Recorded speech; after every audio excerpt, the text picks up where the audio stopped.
Hey everyone, welcome back to my YouTube channel. This is Sandhya's vlog and I hope all of you are doing well. और आज मैं आ गई हूँ अपना एक नया ब्लॉग लेके, यस ट्रैवल ब्लॉग। सो आज के इस ब्लॉग में मैं आपको दिखाऊंगी वेस्ट कार्बी आंगलोंग का एक सुंदर सा रिजॉर्ट और वहाँ का व्यू देख के आई एम श्योर कि आप भी जाना ज़रूर पसंद करोगे। सो चलिए वीडियो को शुरू करते हैं। सो ऑफिस के दौरान मुझे एक कॉल आता है। हेलो संध्या दीदी, क्या आप हमारे साथ कल राइड पे चलोगी? मैंने कहा हाँ बिल्कुल, ऑफ कोर्स, क्यों नहीं। सो इतना इजीली हाँ मैंने इसीलिए कहा क्योंकि ये कॉल आया था मेरे बॉस के बेटी विधि का। जैसे कि आप सभी को पता है, मैं एक ट्रैवल कंपनी में जॉब कर रही हूँ फ़िलहाल। सो रविदा ने अपने फ्रेंड्स के साथ एक राइड प्लान किया था, तो इस राइड में मैं और विधि भी जा रहे थे। सो ये राइड था 20 अगस्त के मॉर्निंग का और मैं 6:30 बजे करीब हमें निकलना था, तो मैं रेडी होके कॉल कर रही हूँ और फिर पता चलता है कि हमें और थोड़ा लेट से जाना है। तो और एक बार कॉल कर रही हूँ तो थोड़ा और लेट होने वाला है, तो मैं सोच रही चलो ठीक है। तो मुझे इसी तरीके से कॉल आता है 7:51 को कि आप आ जाओ, हम आपको लेने आ गए। तो मैं देखती हूँ क्या वहाँ पे चिन्मयदा रहते हैं अपने कार में और विधि रहती है। तो मुझे लगा हम तो राइड पे जा रहे थे, बाइक राइड पे, कार कहाँ से आ गया। तो मैं काफ़ी खुश थी कि चलो मैं और विधि काफ़ी इन्जॉय करते हुए जाने वाले हैं। तो हमें तो बहुत मतलब अच्छा था हमारे लिए। तो हम बैठ जाते हैं कार में और मैं देखती हूँ क्या कार में तो पूरा एसी है। तो फिर मैं चिन्मयदा को बोलती हूँ कि एसी है, मुझे तो उल्टी उल्टी हो जाएगा, विधि को भी थोड़ा प्रॉब्लम है। तो चिन्मयदा बोल रहे हैं मूल कारत আজিলৈ कारो बमी हुआ ना है। सो मतलब उनकी कार में आज तक किसी को उल्टी नहीं हुआ है। तो मैं सोची चलो ठीक है, आधे रास्ते तक देखते हैं। और मैं काफ़ी ट्राई की रास्ते में कि मुझे अब हो जाए, अब तो उल्टी आना ही चाहिए मुझे। मतलब डिस्टेंस तो इतना हो गया, टाइम देख रही हूँ, अरे इतना हो गया, मुझे तो अब तक हो ही जाना चाहिए था उल्टी मेरा। पर हुआ नहीं, जाते टाइम भी नहीं हुआ, आते टाइम भी नहीं हुआ। गारंटी रहा, पता नहीं उनका कार में ऐसा क्या बात है जो कि हमें नहीं हुआ कुछ भी। बहुत ही कंफर्टेबल रहा। तो और फिर इसी तरीके से हम निकल पड़ते हैं अपना जर्नी के लिए। और मुझे पता ही नहीं होता हम एक्चुअली जा कहाँ रहे हैं। मैंने काफ़ी टाइम विधि से भी पूछा था तो उससे भी नहीं पता, इसीलिए वो बता नहीं पाई। और फिर मैंने तो बोल ही दिया हम तो शायद मेघालय फिर से जा रहे हैं ना। तो चिन्मयदा बोलते कि नहीं नहीं, हम जा रहे हैं वेस्ट कार्बी आंगलोंग, वहाँ पे एक रिजॉर्ट है। तो मैंने बोला चलो ठीक है। मुझे नहीं पता था वहाँ का कैसा क्या होगा, हमें कोई आइडिया नहीं था हम कहाँ जा रहे हैं, क्यों जा रहे हैं। सॉरी, क्यों जा रहे हैं तो पता था, पर कहाँ जा रहे हैं और मतलब क्या व्यू है सब कुछ पता नहीं था। नाश्ते के लिए जागी रोड के इस जैन होटल में हम रुकते हैं और मंगवाते हैं अपने लिए मसाला डोसा, और जो कि बहुत ही टेस्टी था। तो आप कभी भी अपर असम में जाओ ना तो यहाँ पे ज़रूर विज़िट करो और अच्छे से पेट पूजा कर लो। और रिजनेबल प्राइस में आपको काफ़ी अच्छा टेस्टी खाना मिल जाता है। और फिर नाश्ते के बाद हम गाना सुनते हुए चलने लगे।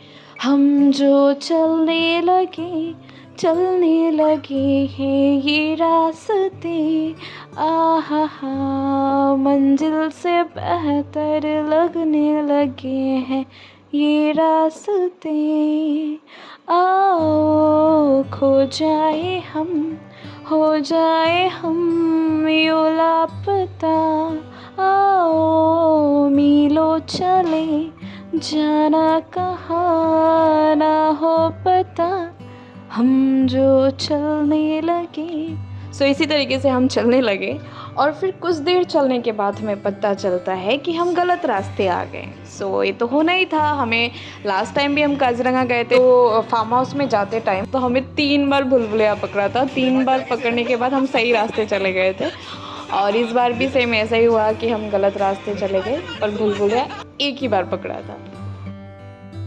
सो यहाँ पे चिन्मयदा इशारा करते हुए बता रहे हैं सानमोनिदा के बारे में कि वो कैसे उनको पूरा मैप याद रह जाते हैं। वो कहीं पे भी जाते हैं, किसी भी अनजान जगह में जाते हैं, एक बार अगर चले जाएंगे तो उनको पूरा मैप याद रहेगा, पूरा रास्ता उनको याद रहता है। So very nice.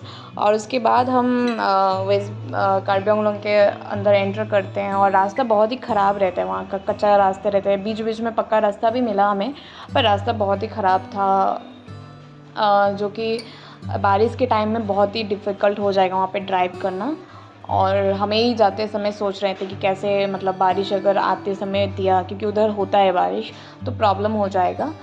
और फिर आप यहाँ का नज़ारा देख सकते हैं। मुझे यहाँ पे कुछ ऐसी नेचर से मुझे मतलब बहुत प्यार है। तो यहाँ पे बहुत सुंदर सा ये खेती किया हुआ था, तो बहुत ही प्यारा लगा। और सच बताऊँ तो मुझे ये जो जंगल वाले रास्ते हैं ना, बहुत ही ब्यूटीफुल लगते हैं। लाइक एकदम एडवेंचर सा फीलिंग आता है ना यहाँ पे चलना, या फिर ड्राइव करके ऐसे जाना, और पूरा लंबे लंबे पेड़ कितने सुंदर लगते हैं। मुझे तो बहुत ही मज़ा आता है। और फिर इसी तरीके से हम आगे बढ़ते थे। सो हम धीरे धीरे ऐसे चलते हैं, तो आगे चल के देखते हैं हमारे राइडर्स वहाँ पे रिफ़्रेशमेंट के लिए रुके हैं। और फिर हम अगेन चलते हैं और थोड़ी देर चलने के बाद हमें मिल जाता अपना मंजिल। यस, हम यहीं पे रुकने वाले हैं। सो यहाँ पे चिन्मय बुद्धा बोल रहे हैं कि कहाँ पार्क करूँ, क्योंकि वहाँ पे लिखा था कार पार्किंग। तो हम लोग सोचे कि रास्ता बहुत छोटा सा है, कार नहीं जाएगा क्या, पर चला गया। और फिर इसी तरीके से हम यहाँ पे एंटर करते हैं। ये रहा हमारा रिज़ॉर्ट का क्या रास्ता है यहाँ। और फिर इसी तरीके से चिन्मय दा लगाते हैं अपने कार को पार्किंग में, और फिर बाहर निकल के हम एंजॉय करते हैं वहाँ का व्यू, जो बहुत ही सुंदर था। कैमरा में नहीं पता, पर अगर सामने से आप जाओगे ना तो बहुत ही सुंदर सा व्यू था वहाँ का। सो हम रुके थे लंगरडंग के इस रिज़ॉर्ट में, जिसका नाम था नेचरनेस रिज़ॉर्ट। और उस दिन संडे था तो काफ़ी भीड़ हो गया था, पर एक क्लिप उससे पहले का था, तो आपको यहाँ पे ज़्यादा लोग नहीं दिखेंगे। और यहाँ पे आपको उनका कार्बी डिश मिल जाएगा, ट्रेडिशनल जो भी है। और फिर हम तो रोटी सब्जी ही खाए थे। वहाँ का व्यू बहुत ही सुंदर था। उनका कैंप साइट भी है आगे, पर हम नहीं गए क्योंकि हमको सेम डे आना था। और वहाँ पे कुछ वाटरफॉल्स है, जैसे कि आप देख पा रहे हो ये सारे। तो हम नहीं गए क्योंकि हमारे पास टाइम नहीं था। हम 12:15 को पहुँचे थे और कुछ 3:30 बजे वहाँ से रिटर्न हो गए थे। तो अगर आप आओ तो वहाँ पे स्टे करने के लिए ही जाओ, और उसके बाद आप मॉर्निंग आप सब एक्सप्लोर करके ही आप वापस आओ, तो आपको अच्छा लगेगा। सो ये सारी क्लिप्स मैंने जस्ट कलेक्ट किया है जस्ट बिकॉज ऑफ यू, कि आपको पता हो कि वहाँ पे कैसा क्या है। और बारिश की वजह से रास्ता तो बिल्कुल ख़राब हो चुका था, आप देख पा रहे हो, बहुत ही मुश्किल हो रहा था। और कार को बांधना पड़ता है लेस से रक्षाबंधन, क्योंकि इनका कार को हो गया था कुछ प्रॉब्लम। और फिर इसी तरीके से नज़ारे को एंजॉय करते हुए हम रिटर्न होते हैं गुवाहाटी के लिए। आई होप आपको ये ब्लॉग पसंद आया होगा, आप ज़रूर विज़िट करने जाओगे। हमारे नॉर्थ ईस्ट में बहुत सारे प्लेसेस हैं जिससे हम अनजान हैं एक्चुअली। सो आज के लिए बस इतना ही, मिलते हैं नेक्स्ट ब्लॉग में। तब तक के लिए thank you so much. Take